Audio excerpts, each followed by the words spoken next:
අයිබෝන් පුතේ අද අපි ඉගෙන ගන්නේ තල දර්පණ කියන පාඩම. තල දර්පණ මගින් සෑදෙන ප්‍රතිබිම්බ. තල දර්පණ මගින් සෑදෙන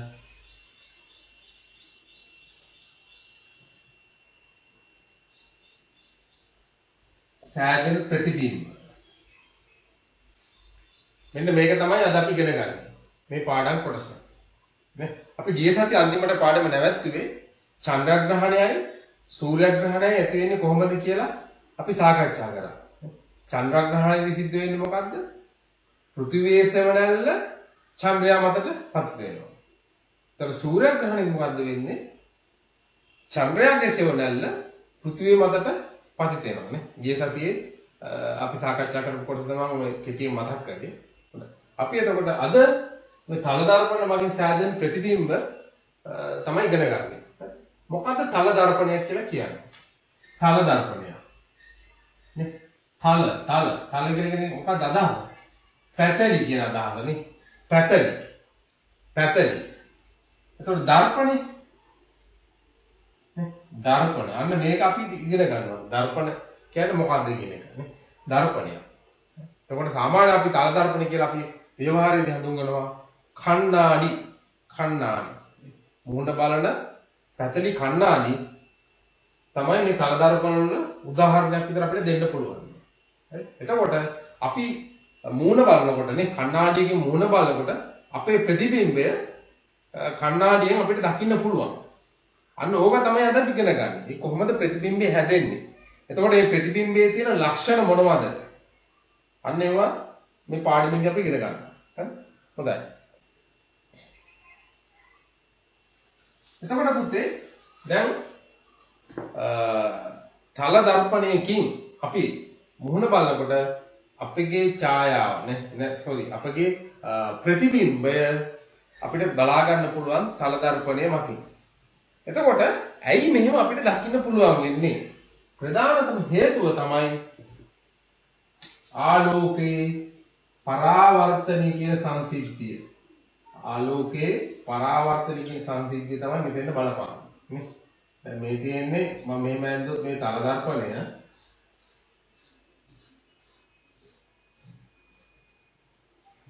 මෙහෙම තල දර්පණය ඇඳුත් එහෙම ආලෝකය මේ ආලෝක ප්‍රභවයකින් ආලෝකය මේ තල දර්පණය වැඩිලා ආය නැවත පරාවර්තන වීමක් සිද්ධ වෙනවා. ආලෝකය තල දර්පණේ මත පතිත වෙලා ඒ ආලෝකයේ නැවත පරාවර්තන වීමක් සිද්ධ වෙනවා. එතකොට මේ ආලෝක පරාවර්තනය නේ අපි ඇහැට දකින්න හැම වස්තුවක්ම ආලෝකේ පරාවර්තනය කරනවා. ඒකින් තමයි අපිට දකින්න පුළුවන්. අපිට අවට ආලෝකය දකින්න පුළුවන් නේ. අවට පරිසරය අපිට දකින්න පුළුවන්. ඒ හැම වස්තුවක් මතට වැටෙන ආලෝකයනේ සූර්යාගෙන් ලැබෙන ආලෝක කිරණ ඒ වස්තුව මතට පතිත වෙලා නැවතත් අපේ ඇහැට ඒ කිරණ පරාවර්තන වෙලා එනවානේ හැරවිලා එනවා. ඒකෙන් තමයි අපිට දකින්න පුළුවන්. නමුත් ප්‍රතිබිම්බයක් දකින්න තරම් ඒ ආලෝකය පරාවර්තන වීමක් වෙන්නේ නැහැ ඒ වගේ වස්තුවල. ප්‍රතිබිම්බයක් දකින්න තරම් ආලෝකය හොඳට පරාවර්තනය කරන්න ඕන.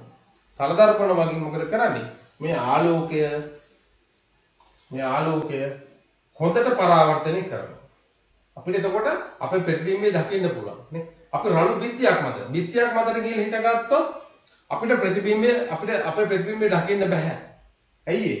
මේ බිත්තිය ආලෝක කිරණ ගොඩක් අවශෝෂණය කරගන්නවා. අපිට ආලෝක කිරණ කීපයයි එවන්නේ එතකොට. එතකොට අපිට ප්‍රතිබිම්බය දකින්න බෑ. නමුත් සුමට පෘෂ්ඨයක් දිලිසෙන වස්තුවක් මත මේ දිලිසෙන ලෝහ තියෙන්න පුළුවන්.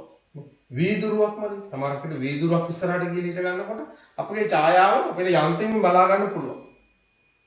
ඒ මොකද වීදුරු වලට ආලෝකය පරාවර්තන කිරීමේ හැකියාවක් තියෙනවා ගොඩක්. ඒතර තල දර්පණය මගින් කරන්නේ ආලෝකය සෑහෙන ප්‍රමාණයක් පරාවර්තන වීමක් සිද්ධ කරනවා. ඒකින්ද අපිට දකින්න පුළුවන්. ප්‍රතිබිම්බයක් අපිට දකින්න පුළුවන්.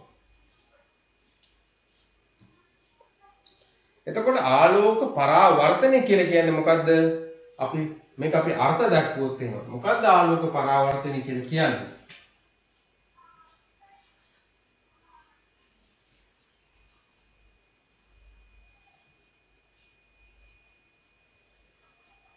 ආලෝක පරාවර්තනය කියලා කියන්නේ මොකද්ද? අපි මේක අර්ථකථනය කරොත් එහෙම මොකද්ද? ඒ කියන්නේ ආලෝක කිරණ යම්කිසි පෘෂ්ඨයක වැඩි නේ? ආලෝක කිරණ යම්කිසි පෘෂ්ඨයක පතිත වීමෙන් පසුව එය නැවතත් එහි දිශාව වෙනස් කරමින් ගමන් කිරීම අපි කියන ආලෝක පරාවර්තනය කියලා කියනවා. මේ ආලෝක කිරණය මේ පෘෂ්ඨයේ වැදෙනවා. පෘෂ්ඨයේ වැදිලා එයාගේ දිශාව වෙනස් කරගෙන එයා නැවත ගමන් කරනවා. එයාගේ දිශාව වෙනස් කරගෙන එයා නැවත ගමන් කරනවා. අන්න මේකට අපි කියනවා ආලෝක පරාවර්තනය කියලා කියනවා. හරි? ආලෝක පරාවර්තනය කියලා කියනවා. ආලෝක කිරණයක් යම්කිසි පෘෂ්ඨයක වැදී එයාගේ දිශාව එයා වෙනස් කරගෙන නැවත එන ආපසු හැරීමක් සිද්ධ වෙනවා මෙතනදී. right? ආලෝක කිරණේ නැවත ආපසු හැරීමක් සිද්ධ වෙනවා.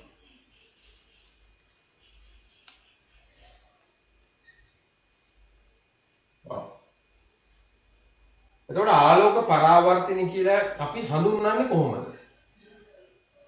ආලෝක පරාවර්තන අපිට අර්ථකථනයක් දෙන්නේ කොහොමද? ප්‍රශ්නයක දෙවොත් මොකක්ද ආලෝක පරාවර්තන කියලා කියන්නේ? අපි කියනවා යම්කිසි ආලෝක කිරණයක් යම්කිසි පෘෂ්ඨයක වැඩි නැවතත් එම මාධ්‍ය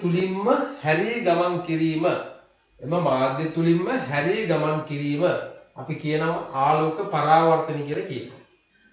හොඳට මතක තියාගන්න. යම්කිසි ආලෝක කිරණයක් යම්කිසි පෘෂ්ඨයක වැඩි නැත්නම් පෘෂ්ඨයක පත්‍ය වීමෙන් පසුව එම ආලෝක කිරණ එම මාධ්‍ය තුලින්ම නැවත හැරී ගමන් කිරීමට අපි කියන ආලෝක පරාවර්තන කියලා කියනවා. හරි? ඒ කියන්නේ දැන් මේක තමයි මාධ්‍යය. එයා මාධ්‍ය මේක. right? මේ මාධ්‍ය අපි කියමු වාතය කියලා. මේ මාධ්‍ය වාතය නා. එතකොට මේ මාධ්‍ය මොකද්ද? මේක අපි තව දර්පණය කරනවා මේක මාධ්‍ය ඇවිල්ලා වීදුරු. මේක මාධ්‍ය වීදුරු. හරි? මේ මාධ්‍ය වීදුරු. එතකොට මේ ආලෝක කිරණය මේ වාතය මාධ්‍ය තුලින්ම තමයි එන්නේ. ඇවිල්ලා ඒ වාතය මාධ්‍ය තුලටම නැවත හැරිලා එයා ගමන් කරනවා. අන්න මේ කොටසට අපි කියනවා ආලෝකේ පරාවර්තනය.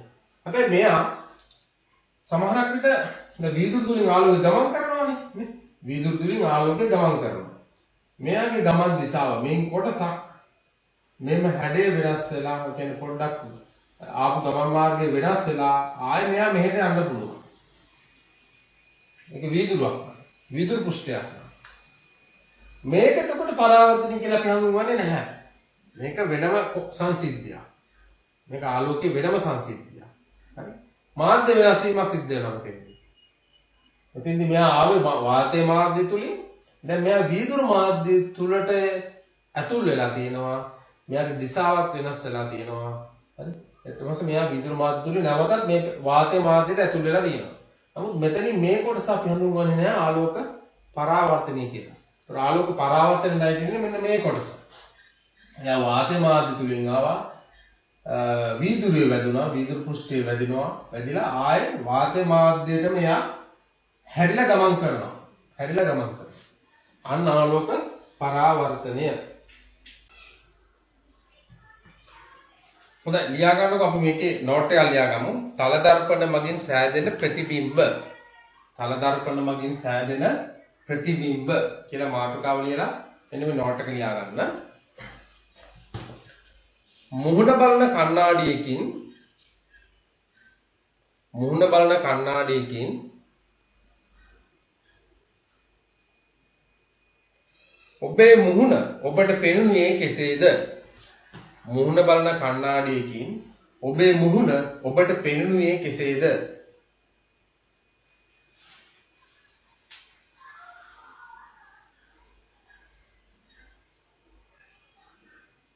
මේ සිදුවන ආකාරය අප අධ්‍යයනය කරමු.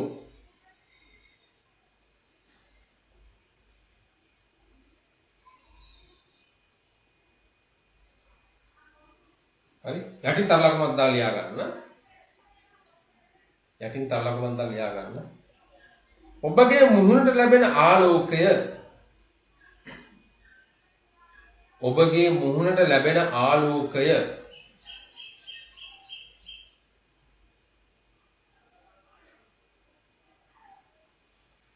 තල දර්පණයේ මතට පතිත වී ඔබගේ මුහුණට ලැබෙන ආලෝකය තල දර්පණයේ මතට පතිත වී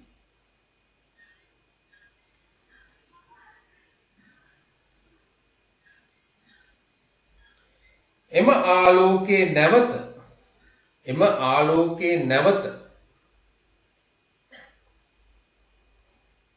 ආලෝකයේ නැවත ඔබේ මුහුණට ලැබීම හේතුවෙන් එම ආලෝකයේ නැවත ඔබේ ඇසට ලැබීම හේතුවෙන් right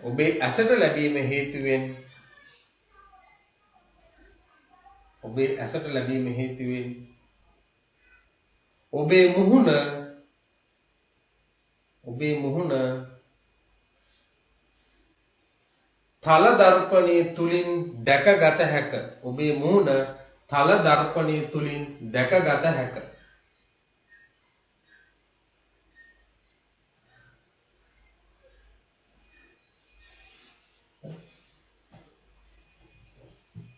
එතකොට ලියා ගන්න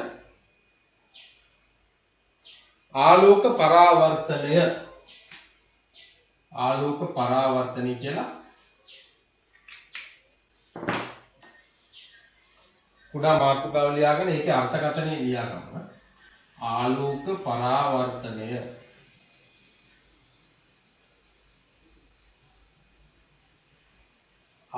පරාවර්තනය ඒකේ ලියලා මේක යටින් ලියන්න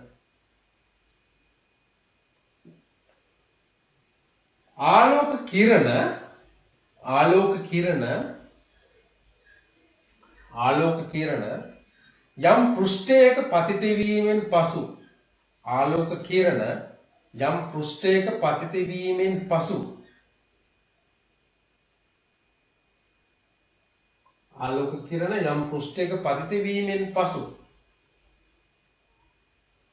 එම මාධ්‍ය ඔස්සේම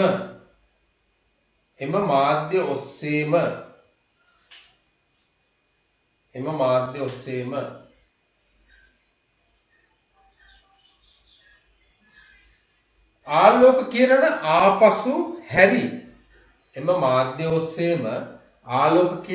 ආපසු හැරි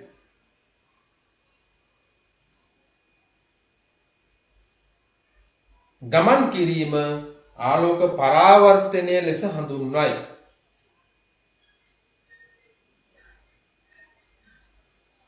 ඒකේ මෙන්න මේ රූපය දැනගන්න.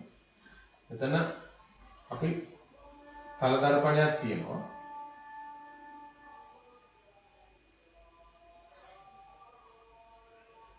මේ තල දර්පණය තියෙනවා.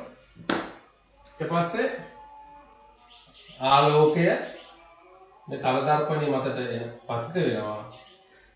ආලෝක කිරණයක් ගමන් කරන්නේ සරල රේඛීයවනේ. එතකොට මෙයා මේ ඉන්නේ වාතය කියන මාධ්‍ය තුලට. වාතය කියන මාධ්‍ය.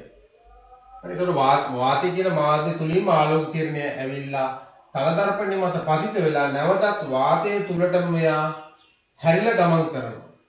මෙන්න මේ කොටසට තමයි අපි කියන්නේ ආලෝක පරාවර්තනය කියලා කියන්නේ. හරි? වාතය මේක ඇඳ ගන්න. එතකොට මේ ඇවිල්ලා පරාවර්තනය වූ ආලෝක කිරණය මේක.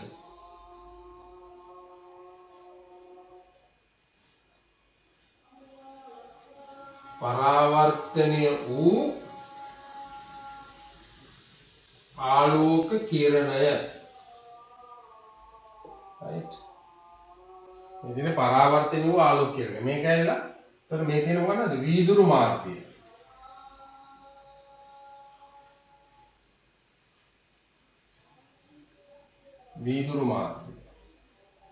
එතකොට මේ පැත්තේ තියෙන ආයත වාතය.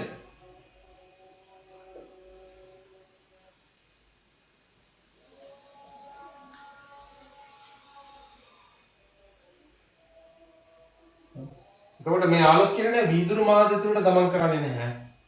වීදුරු මාධ්‍ය තුළට ගමන් කරන්නේ නැතුව මේක පෘෂ්ඨයේ වැදිලා නැවතත් වාතය තුළටම ගමන් කරනවා. ඔන්න හොඳට මතක තියාගන්න ආලෝක පරාවර්තනයකදී කොහොමද ආලෝක කිරණයක් ගමන් කරන්නේ කියන එක. right? එතකොට මේ රූපය අඳ ගන්න.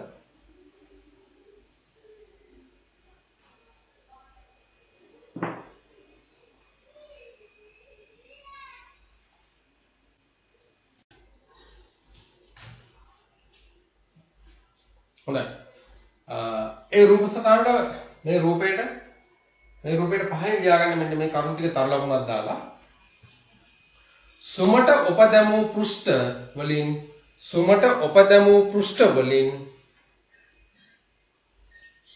උපදැමූ පෘෂ්ඨ වලින්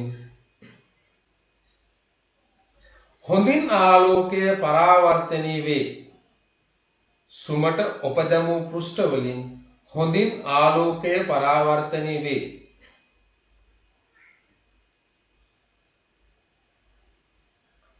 සුමට දිලිසෙන පෘෂ්ඨ ඊළඟ කරුණ ලියා ගන්න.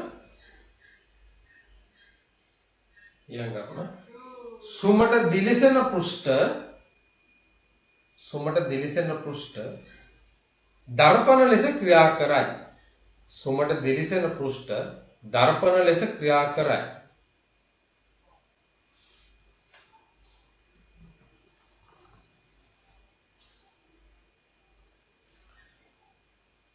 ආලෝක පරාවර්තනී වීමේ ප්‍රතිඵලයක් ලෙස ඊළඟ කරුණ ආලෝකය පරාවර්තනී වීමේ ප්‍රතිඵලයක් ලෙස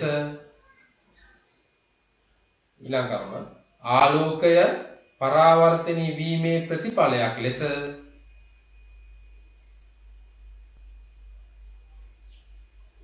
ප්‍රතිබිම්බය දර්පණය තුලින් දැකගත හැක.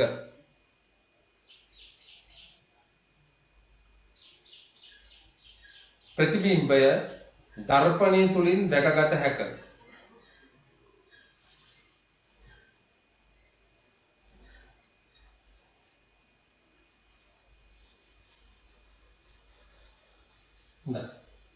දැන් අපි ඉගෙන ගන්න පුතේ තල දර්පණයක් ඉදිරියේ තබන ලද ඉටිපන්දමක ප්‍රතිබිම්බය මාතෘකාව. තල දර්පණයක් ඉදිරියේ තබන ලද ඉටිපන්දමක ප්‍රතිබිම්බය.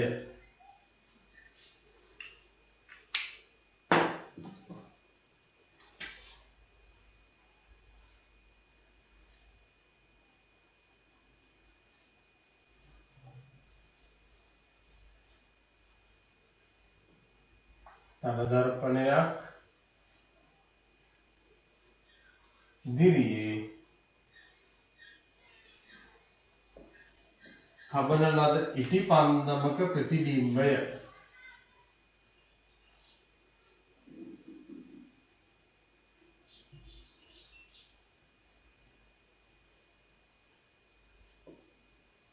හරි. මෙතෙන් අපි කරන්නේ අපි තල දර්පණයක් නේ කණ්ණාඩියක් ගන්නවා. කණ්ණාඩියක් අරගෙන අපි ඉටිපන්දමක් පත්තු කරනවා කණ්ණාඩිය ඉදිරියේ. ඉටිපන්දමක් අපි පත්තු කරනවා කණ්ණාඩිය ඉදිරියේ. ඊට පස්සේ බලන්න මේ ප්‍රතිබිම්බය අපිට කොහොමද මේක නිරීක්ෂණය වෙන්නේ කියන එක. මේ ඉටිපන්දමේ ප්‍රතිබිම්බය කණ්ණාඩිය තුලින් කොහොමද නිරීක්ෂණය වෙන්නේ කියන එක අපි හොඳට බලනවා නේ. අපිට පේන්නේ කොහොමද? ඒකේ ලක්ෂණ ටික අපි සලකලා බලන්න ඕන. එතකොට එකක් තමයි අපිට පේනවා අපි මේ පරීක්ෂණය කරොත් මේ ඉටිපන්දමට සමාන ප්‍රතිබිම්බයක් තමයි අපිට දකින්න පුළුවන්.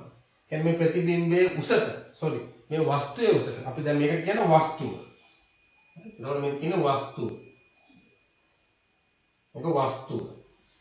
එතකොට මේ පැත්තෙන් අපිට දකින්න පුළුවන් මේකේ ප්‍රතිබිම්බය. මේ පැත්තෙන් අපිට දකින්න පුළුවන් මේ ඉටිපන්දමේ ප්‍රතිබිම්බය.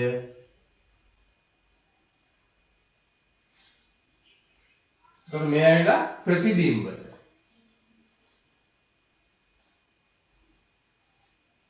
මේක ප්‍රතිබිම්බය. එතකොට මේකේ තියෙන ලක්ෂණ තමයි මේ වස්තුවේ සිට මේ තියෙන දැන් මේ ඇවිල්ලා දර්පණය නේ මේක ඇවිල්ලා දර්පණය තල දර්පණය මේක තල දර්පණය එතකොට අපි දැන් මේක බලන් ඉන්නේ මේ පැත්තක ඉඳලා අපි බලාගෙන ඉන්නේ මිනිස් ඇස නේ මෙහෙම තියෙන පැත්තක ඉඳලා අපි බලාගෙන ඉන්නේ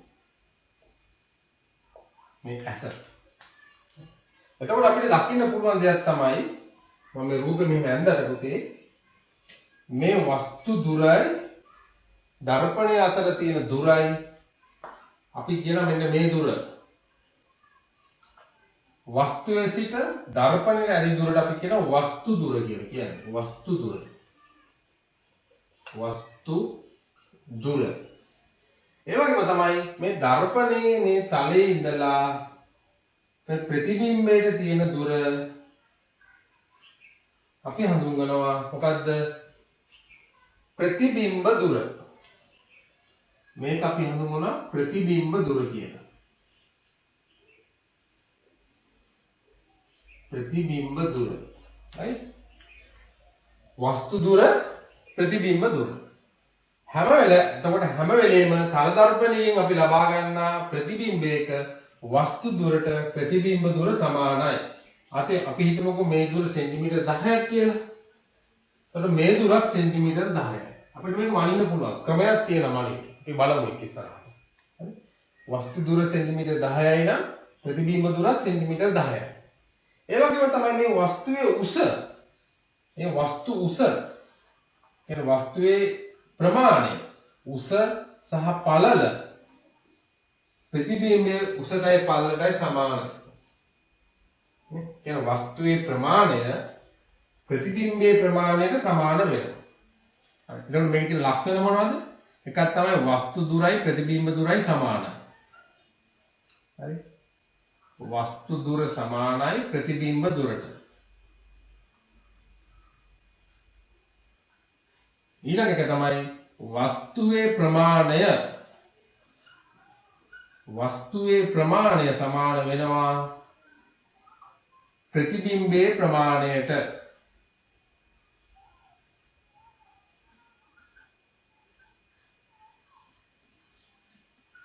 ප්‍රතිබිම්බයේ ප්‍රමාණයට වස්තුවේ ප්‍රමාණය සමානයි. තව ලක්ෂණයක් තියෙනවා. මේක වම දකුණ මාරුවලයි තියෙන්නේ හැබැයි. හරි. මේ ප්‍රතිබිම්බයේ වම දකුණ මාරුවලා තියෙන්නේ. හරි. මේ ප්‍රතිබිම්බයේ දැන් මෙයා තියෙන උඩුකුරුව. හැබැයි මෙයාත් උඩුකුරුවම තමයි තියෙන්නේ. හරි. උඩුකුරුව කියලා කියන්නේ දැන් මෙයා උඩුකුරුව තියෙන ප්‍රතිබිම්බයත් උඩුකුරුව. හරි. යටිකුරුව කියලා කියන්නේ මේක අනිත් පැත්ත. ප්‍රතිබිම්බය ඔන්න ඔහම තියෙන්න පුළුවන්. අපිට පේන්න පුළුවන් ඔන්න ඔහම දැල්ල. මෙයාලා යටිකුරු ප්‍රතිබිම්බය. යටිකුරු ප්‍රතිබිම්බය. හැබැයි අපිට මේක මේ විදිහට පේන්න අපිට පේන්නේ උඩුකුරුම පේනවානේ. ප්‍රතිබිම්බය උඩුකුරුව පිහිටයි නේ. ප්‍රතිබිම්බය උඩුකුරුව පිහිටයි. වස්තුව මෙන්ම ප්‍රතිබිම්බයේද උඩුකුරුව පිහිටයි. හරි. වස්තුව මෙන්ම ප්‍රතිබිම්බයේද උඩුකුරුව පිහිටයි.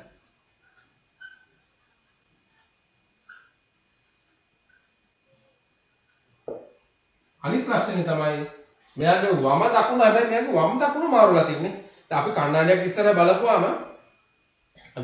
ඉස්සරහ බලපුවාම අපේ වම දකුණ මාරුලා තියෙන ප්‍රතිබිම්බය. ප්‍රතිබිම්බයේ වම දකුණ මාරුලා තියෙන්නේ. හරි. ඒකට මේකෙදිත් එහෙමයි. ඒකට නමුත් මෙයාගේ අපි ඔකට කියන වචනයක්. ওই වම දකුණ මාරුනට අපි කියන වචනයක් එක අපි ඉස්සරහට ඉගෙන ගන්නවා. අපි දැනට ඒක වම දකුණ මාරු වෙලා ඇත කියලා අපි ලියන්න පුළුවන් වුණා. නැත්නම් අපිට වචනයක් කියනවා පාර්ශික අපවර්තන කියලා කියනවා අපි ඒකට. ඒක කියන පාර්ශික අපවර්තන කියනවා. නේ? ඒ වම දකුණ මාරු වෙනකොට අපි කියනවා පාර්ශික අපවර්තන නේ. දැන් කණ්ණාඩියක් ඉස්සරහට ගිහලා ඔයාලා අකුරු බලන්නකො අකුරු. පොතක අකුරු කණ්ණාඩියක් ඉස්සරහට ගිහිල්ලා මෙහෙම ඇල්ලුවොත් එහෙම අකුරු අනිත් පැත්ත හැරිලා පේන්නේ. අකුරු වම දකුණ මාරුලයි පේන්නේ. අන්න ඒ ලක්ෂණය තියෙන තල දර්පණයක ප්‍රතිබිම්බයක. අපි උකට කියන පාර්ශ්වික අපවර්තන. පාර්ශ්වික අපවර්තනයක් ඇත. ප්‍රතිබිම්බයේ පාර්ශ්වික අපවර්තනයක් ඇත.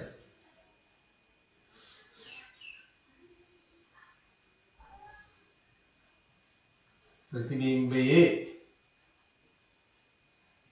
පාර්ශ්වික අපවර්තනයක් ඇත. අපි මේක ඉස්සරහදී හොඳට ඉගෙන ගන්නවා තමයි. පාර්ශ්වික අපවර්තනයක් ඇත. හරි? තව ලක්ෂණයක් තියෙනවා මේකේ. තව ලක්ෂණයක් තියෙනවා අපිට මේ ප්‍රතිබිම්බය අපි මේ පැත්තෙන් මොකක් හරි තිරයක් ඇල්ලුවොත් එහෙම. හරි?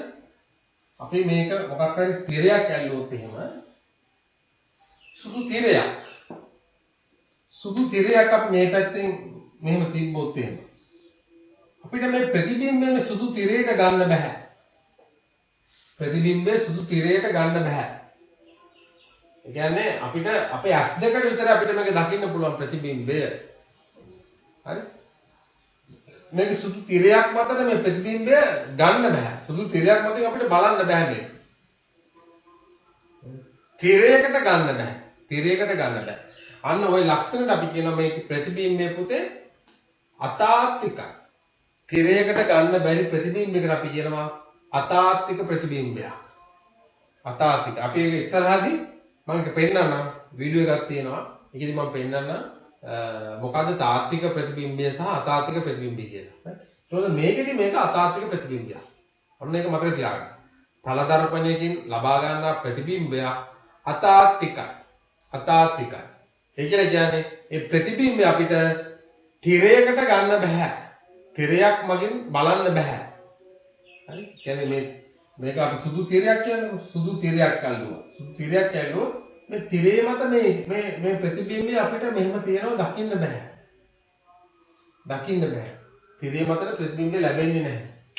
හරි? අන්න ඒක කියලා අපි කියන මේකට අතාර්කික ප්‍රතිබිම්බය. හරි? හරි. ඔයාලා මෙන්න මේ රූපය අඳ ගන්න. මේ රූපය ඇඳ ගන්න. එතකොට ඔයාලා අඳිනකොට මේ දුර හරියට සමාන දුරක් ගන්න. අඩි රුලක් තියලා භාවිතා කරන්න. සෙන්ටිමීටර් 10යි නම් මේ පැත්තේ සෙන්ටිමීටර් 10යි.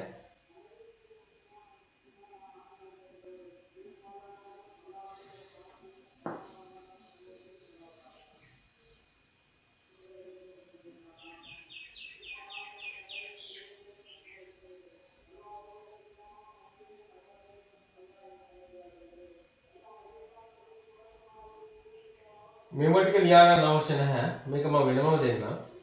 මේ ටික වෙනමම දෙන්නම්. මේ රූප විතරක් අඳගන්න. මේ ටික ලියා ගන්න එපා. මේ ටික ඉතිපන්දම ඒකට වස්තුව. තල දර්පණය, ප්‍රතිබිම්බය. මේක ලකුණු කරගන්න මේක වස්තු දුර. ඊට පස්සේ මේක ප්‍රතිබිම්බ දුර. ඊට පස්සේ වස්තු උස, ප්‍රතිබිම්බ උස.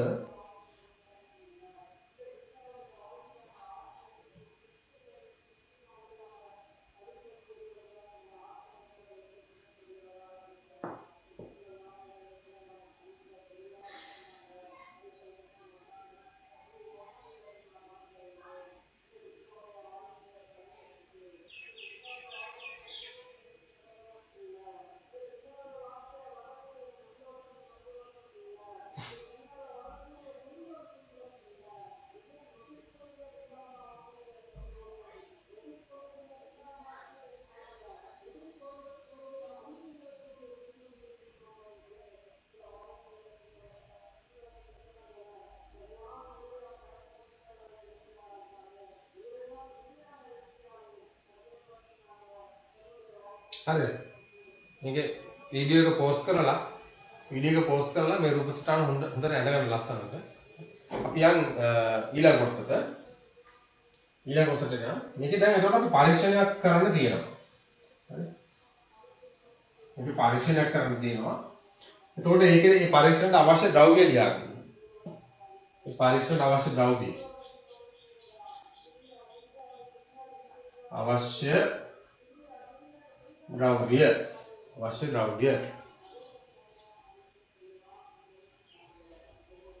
අවශ්‍ය ද්‍රව්‍ය ලියා ගන්න.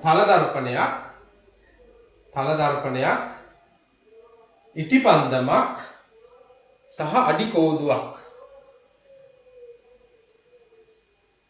අවශ්‍ය ද්‍රව්‍ය තල දර්පණයක් අවශ්‍යයි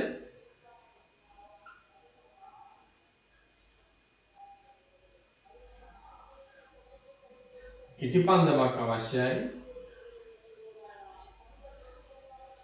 ඒ වගේම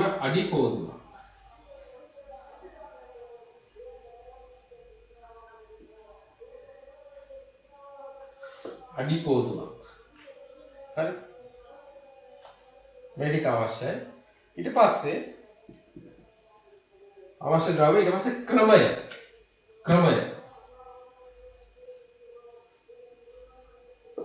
ක්‍රමය කියලා ලියලා යටින් ඇඳගන්න මෙන්න මේ රූපේ ඉටිපන්දමක් මෙහෙම පත්තු වෙනවා ඉටිපන්දම පත්තු වෙනවා මේ පැත්තේ තියෙන තල දර්පණය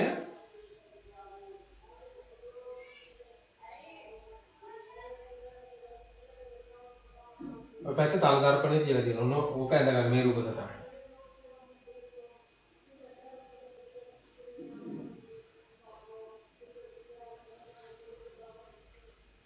මේක ලකුණු කරගන්න ඉටිපන්දම මේක තල දර්පණය කියලා ලියා ගන්න මේක තල දර්පණය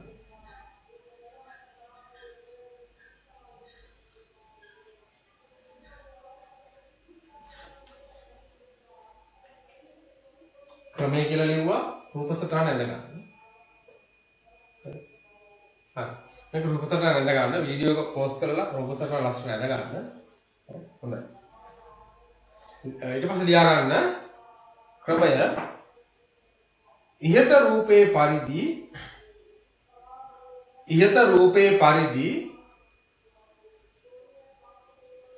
රූපේ පරිදි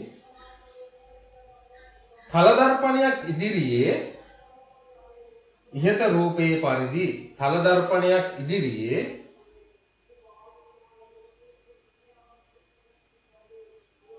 දැල්ලු ඉටිපන්දමක් සවි කරන්න ඉහත රූපේ පරිදි තල දර්පණයක් ඉදිරියේ දැල්ලු ඉටිපන්දම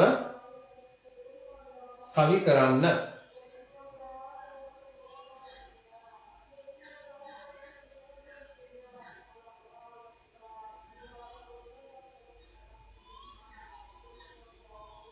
ඊළඟ කරුණ තල දර්පණයෙන් සෑදෙන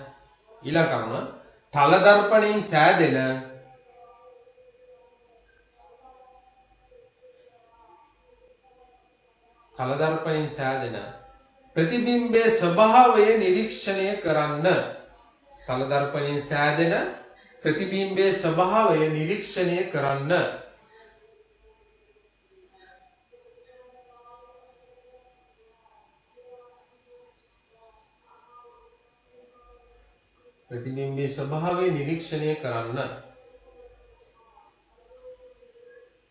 right okay then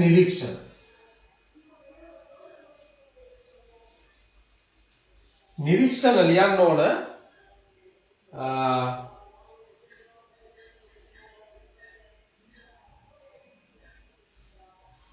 නිරීක්ෂණ ලියන්න පහළට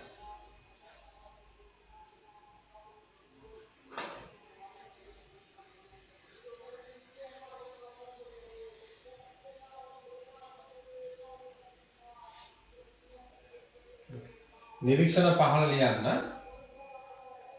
තරු ලකුණු දාලා ලියා ගන්න නිරීක්ෂණ පහළ ලියා ගන්න තරු ලකුණු දාලා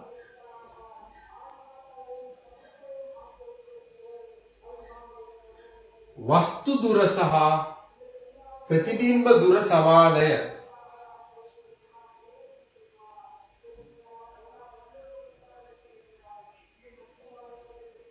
වස්තු දුර සහ ප්‍රතිබිම්බ දුර සමානය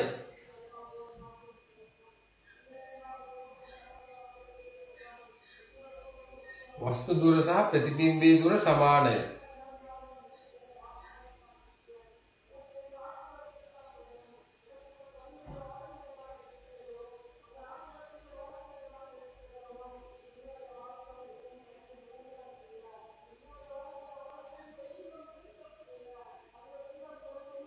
වස්තුවේ ප්‍රමාණය ප්‍රතිබිම්බයේ ප්‍රමාණයට සමානය. වස්තුවේ ප්‍රමාණය ප්‍රතිබිම්බයේ ස්වභාවයට සමානය.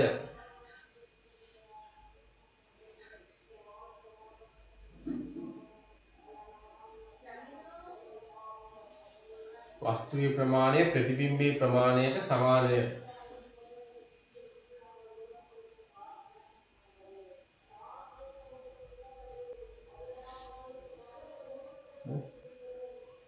ඊළඟම වස්තුව මෙන්ම ප්‍රතිබිම්බයේද උඩුකුරුව පිහිටයි. වස්තුව මෙන්ම ප්‍රතිබිම්බයේද උඩුකුරුව පිහිටයි. වස්තුව මෙන්ම ප්‍රතිබිම්බයේද උඩුකුරුව පිහිටයි.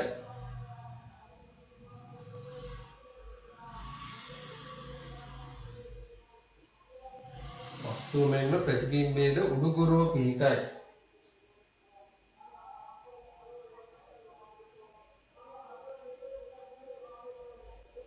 ඊළඟ කරුණ ලියා ගන්න. ප්‍රතිබිම්බයේ පාර්ශ්වික අපවර්තනයක් ඇත.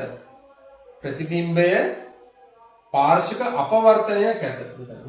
ප්‍රතිබිම්බයේ පාර්ශ්වික අපවර්තනයක් ඇත. කියන්නේ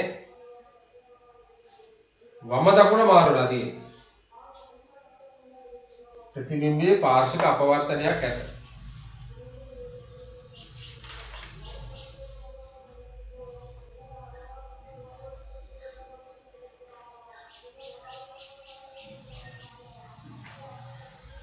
ඊළඟ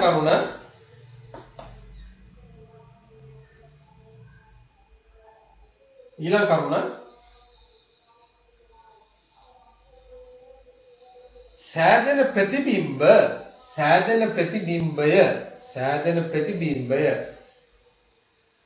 තිරයක් මතට ගත නොහැකිය.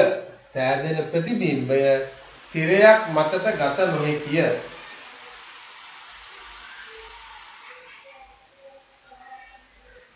සෑදෙන ප්‍රතිබිම්බය තිරයක් මතට ගත නොහැකිය. හරි. ඔන්න ඔය කරුණු ටික හොඳට තවර මතක තියාගන්න ඕන. තල දර්පණයකින් ලැබෙන ප්‍රතිබිම්බයක ලක්ෂණ. හරි. තල දර්පණයකින් ලැබෙන ප්‍රතිබිම්බයක ලක්ෂණ හොඳට මතක තියාගන්න. එකක් තමයි ප්‍රතිබිම්බේ වස්තු දුරයි ප්‍රතිබිම්බ දුරයි සමානයි. වස්තුවේ ප්‍රමාණය ප්‍රතිබිම්බයේ ප්‍රමාණයට සමානයි නේ. කියන්නේ වස්තු උස ප්‍රතිබිම්බ උසට සමානයි. වස්තුවේ පළල ප්‍රතිබිම්බයේ පළලට සමානයි. කියන්නේ සමාන ප්‍රමාණයෙන් යුක්ත වස්තුවේ ප්‍රමාණය ප්‍රතිබිම්බයේ ප්‍රමාණයට සමානයි. හරි. දැන් දෙකයි ලකුණු. කරුණු. ඊළඟ එක තමයි මේක තිරයක් මතට ගන්න බෑ. මේ ප්‍රතිබිම්බය. තල දර්පණයෙන් ලැබෙන ප්‍රතිබිම්බේ තිරයක් මතට ගන්න බෑ.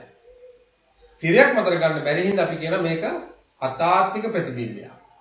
නැත්නම් අපි කියන ඉංග්‍රීසියෙන් නම් virtual image. අතාත්වික ප්‍රතිබිම්බය. ඊළඟ එක තමයි මේකේ ප්‍රතිබිම්බේ වම දකුණ මාරුලා තියෙන්නේ. වස්තුවේ අපි දකිනකොට නේ වම දකුණ මාරුලා තියෙන්නේ. අපි කොට කියන පාර්ශ්වික අපවර්තනය. ඒක ඉස්සරහදී ඉගෙන ගන්නවා විස්තරාත්මකව. පාර්ශ්වික අපවර්තනය ලක් වෙලා තියෙන්නේ. කියන දවල් තල දර්පණයක් ඉදිරියේ ගිහිල්ලා පොතේ අකුරු මෙහෙම ඇල්ලුවොත් එම කණ්ණාඩියක් ඉස්සරහට ගිහිල්ලා එතකොට මේකේ වම දකුණ මාරු වෙලා තියෙන්නේ අකුරු වල. ඒකට කියනවා පාර්ශ්වික අපවර්තන වෙලා තියෙන්නේ. අන්න ඔය කරුණු ටික හොඳට මතක තියාගන්න. දැන් කුඩා මාතෘකාවල් ලියා ගන්න. තාත්වික ප්‍රතිබිම්බ.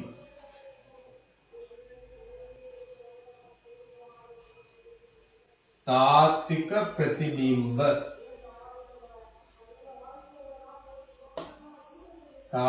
ප්‍රතිබිම්බ කියලා තරුණ කොටස් දාලා ලියන්න. ඊට යටින් තාත්වික ප්‍රතිබිම්බ කියන යටින් ලියා ගන්න. ප්‍රතිබිම්බයේ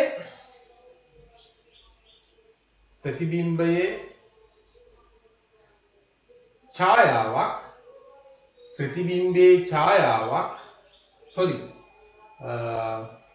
තාත්වික ප්‍රතිබිම්බ කියලා ලියන්න. තාත්වික ප්‍රතිබිම්බ කියලා ලියන්න. ප්‍රතිබිම්බය තිරයක් මතට ගත හැකිය. තාත්වික ප්‍රතිබිම්බය තිරයක් මතට ගත හැකිය.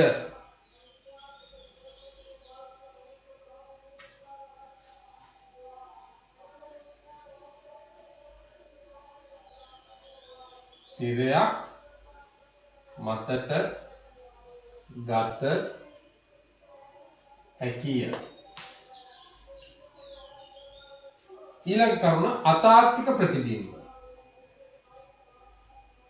අතාත්වික ප්‍රතිබිම්බ. තාත්වික ප්‍රතිබිම්බ. උතන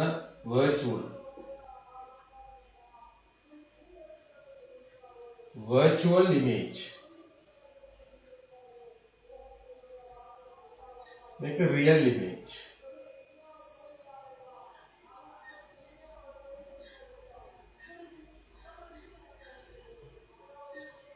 Real image and virtual image.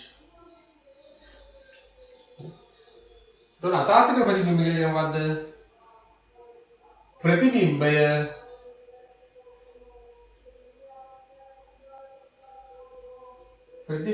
තිරයක්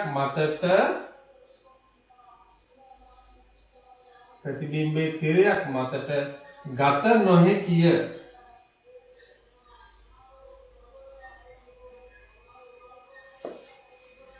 ප්‍රතිබිම්බේ තිරයක් මතට ගත නොහැකිය. හරි. හොඳයි. අපි දැන් බලමු අර වීඩියෝ එකක් තියෙන එක පොඩ්ඩක් බලන්න.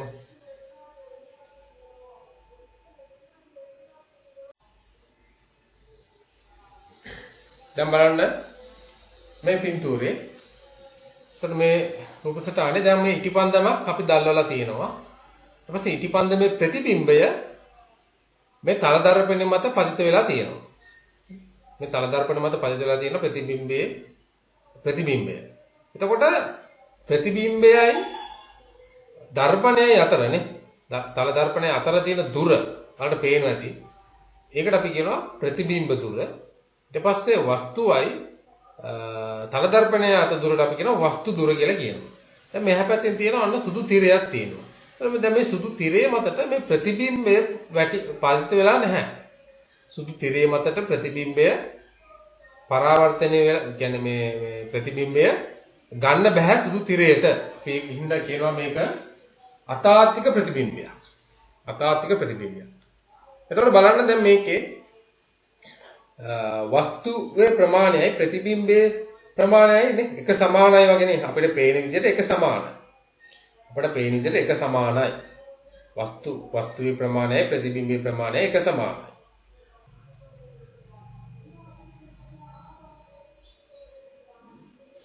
දැන් බලන්න පුතේ මෙන්න මේ පින්තූරේ මෙතන තියෙන්නේ අවතල දර්පණයක්. අවතල දර්පණයක්. හරි ඒ කියන්නේ වක්‍ර දර්පණයක්. එතකොට මේකෙදී බලන්න ප්‍රතිබිම්බය මේකේ ප්‍රතිබිම්බය මේ සුදු තිරේ මතට වැටෙනවා. හැබැයි යා යටි කුරුවයි වැටෙන්නේ නේ. දැල්ල අනිත් පැත්තට හැරිලා තියෙන්නේ.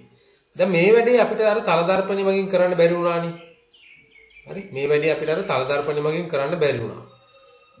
දැන් බලන්න සුදු තිරේ මතට ප්‍රතිබිම්බය ගන්න පුළුවන්. අන්න මේක ඇවිල්ලා තාත්වික ප්‍රතිබිම්බයක්. තාත්වික ප්‍රතිබිම්බයක්. එතකොට අපිට තල දර්පණයෙන් මේක ගන්න බැරි වුණා. ඒක තල දර්පණයක් ලබා දෙන්නේ අතාත්වික ප්‍රතිබිම්බයක්. නමුත් අවතල දර්පණයක් නේ. අවතල දර්පණ ගැන අපි ඉදිරියට ඉගෙන ගන්නවා. නමුත් මෙතෙන්දි බලන්න.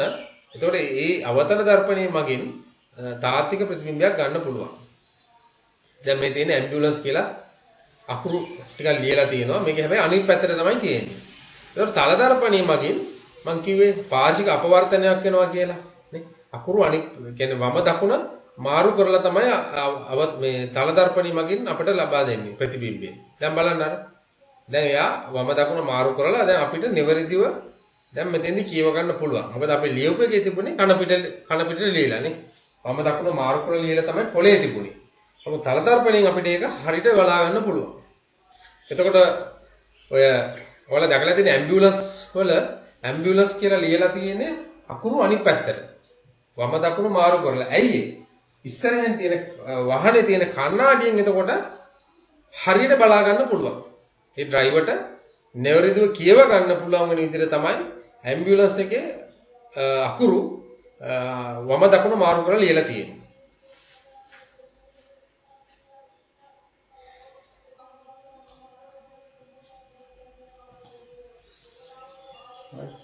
तर බලන්න පුතේ මේ වීඩියෝයේදී මේකෙදි පෙන්නන්නේ මොකද්ද තාත්වික ප්‍රතිබිම්බය සහ අතාත්වික ප්‍රතිබිම්බය මොකද්ද කියන එක තමයි මේ පින්තූරයෙන් පෙන්නන්නේ. මේ වීඩියෝ එක බලන්නකෝ.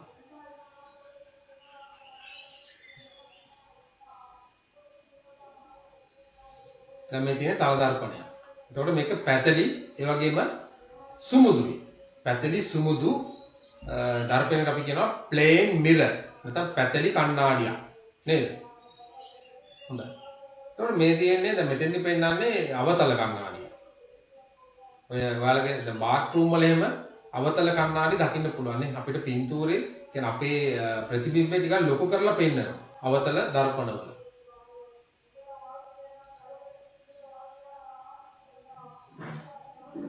යා වක්‍ර හැඩයක් තමයි තියෙන්නේ.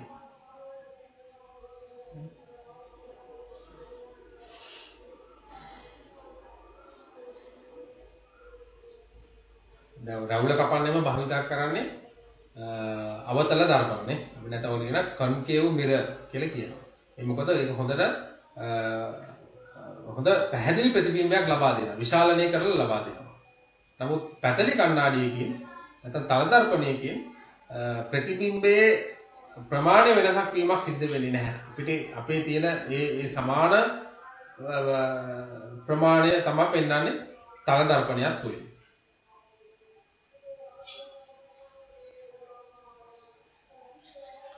බන්දන් බලමු දැන් ඕන දැන් අපේ ප්‍රතිබිම්බයක් තියෙනවා නේ.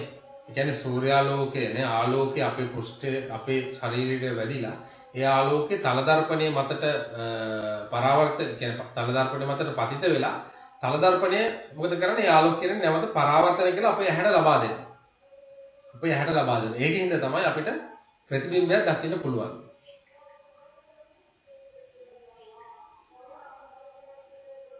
දැන් අපි බලමු තාත්වික ප්‍රතිබිම්බය සහ අතාත්වික ප්‍රතිබිම්බය. දැන් මේ තියෙන්නේ අතාත්වික ප්‍රතිබිම්බය. මේක අතාත්විකයි. තල දර්පණයෙන් ලබා දෙන අතාත්වික ප්‍රතිබිම්බය.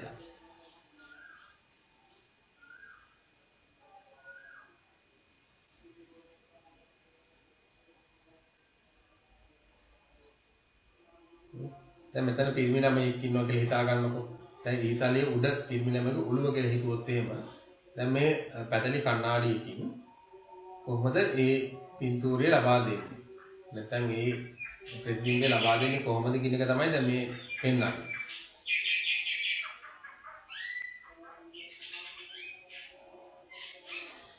ඔන්න දැන් ආලෝකයේ කිරණය තල දර්පණය මත පතිත වෙනවා.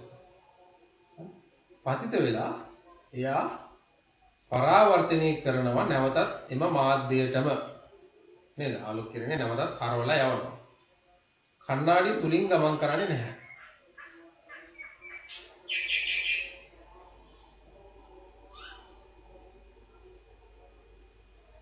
හැබැයි මේ ආලෝක කිරණය අපි දිගු කරොත් එහෙම ඒ ආලෝක කිරණ හමුවන ස්ථානයක් පවතිනවා නේ. කණ්ණාඩිය තුල ඒ ආලෝක කිරණ අපිට හිතන්න පුළුවන් හමුවන ස්ථානයක් නිකන් මේක උපකල්පනයක්. හැබැයිවටම වෙන දෙයක් නෙවෙයි. අතාත්විකයි. අන්න ඒ ආලෝක කිරණ දෙක හමුවන ස්ථානයේදී තමයි අර ළමයාගේ දැන් හිසෙන් නිකුත් වන ආලෝක කිරණය නේ. ඒ ළමයාගේ දැන් ඊතලයේ තුඩෙන් නිකුත් වන ආලෝක කිරණ දෙකක්. එක ආලෝක කිරණයක් ඉහළට ගමන් කරනවා. අනිත් ආලෝක කිරණය ඒ සමාන්තරව තල දර්පණය මත පතිත වෙනවා. පතිත වෙලා නැවතත් එම ආලෝක කිරණය ඒ ළමයාගේ හිසටම පරාවර්තන වීම සිද්ධ වෙනවා. දැන් අතෙන්දී අර ආලෝක කිරණ දෙකක් එකිනෙක හමු වන අවස්ථාවේදී තමයි අර ප්‍රතිබිම්බය හැදිලා තියෙන්නේ.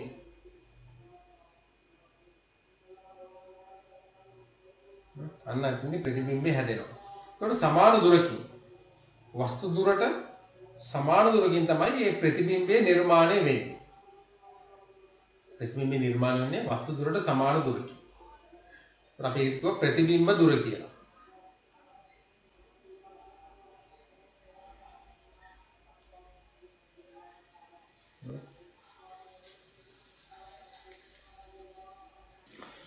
හොඳයි මේ පින්තූරය දිහා බලන්න මෙතෙන්දී මේ වස්තුවේ ප්‍රතිබිම්බය කොහොමද නිර්මාණය වෙලා තියෙන්නේ කියලා නේ මෙතන තියෙන ඇස තියෙනවා. ඒතකොට මේ වස්තුවේ දැන් මෙම ආලෝක කිරණ දෙකක් තල දර්පණය මත නැත්නම් කණ්ණාඩිය මත පතිත වෙලා ඒක ඇහැට පරාවර්තන වීමක් සිද්ධ වෙලා තියෙන ආලෝක කිරණ දෙකක්. එතකොට දැන් මේ ආලෝක කිරණයක් නේ මේ ආලෝක කිරණය ගන්නකො මේ ආලෝක කිරණය අපි දිගුවක් කරොත් එහෙම අපි රූලක් භාවිතා කරලා මේ අපි මේක මේ ආලෝක කිරණය අපි තව ටිකක් දික් කරොත් එහෙම දික් කරනවා මේ ආලෝක කිරණයක් දික් කරනවා ඊට පස්සේ මේ ආලෝක කිරණයත් ඒ විදිහටම දික් කරනවා නේ දිගුවක් කරනවා ඊට පස්සේ මේ ආලෝක කිරණ හමු වන ස්ථානයේදී තමයි ප්‍රතිබිම්බේ නිර්මාණය වෙන්නේ. ඒතර මේ ආලෝක කිරණ දෙක හමු වන ස්ථානයේ ප්‍රතිබිම්බේ නිර්මාණය. ඒතර මේ ප්‍රතිබිම්බේ නිර්මාණය වෙන්නේ මේ C වල දුරට සමාන දුරකින් තමයි නිර්මාණය වෙන්නේ. ඒ කියන්නේ මේ C දුරයි D දුරයි. නේ C කියලා කියන්නේ මොකද්ද? වස්තු දුර. D කියලා කියන්නේ ප්‍රතිබිම්බ දුර. ඒතර වස්තු දුරට ප්‍රතිබිම්බ දුර සමාන වන ස්ථානයකදී තමයි ප්‍රතිබිම්බය නිර්මාණය වෙන්නේ. ඒ වගේ තමයි මේ ප්‍රතිබිම්බේ ප්‍රමාණයත් මේ වස්තුවේ ප්‍රමාණයත් ප්‍රතිබිම්බේ ප්‍රමාණයත් සමාන වීමක් සිද්ධ වෙලා තියෙනවා. මේ පින්තූරය දිහා. හොඳයි පුතේ. එහෙමනම් මම අදට පන්ති මම නවත්තනවා. මම මේකට අදාළව නෝට්ස් ඊළඟ සතියේ ලබා දෙන්නම්. එහෙමනම් බොහොමත්ම ස්තුතියි. අපි ඊළඟ දවසේ හම්බ වෙමු.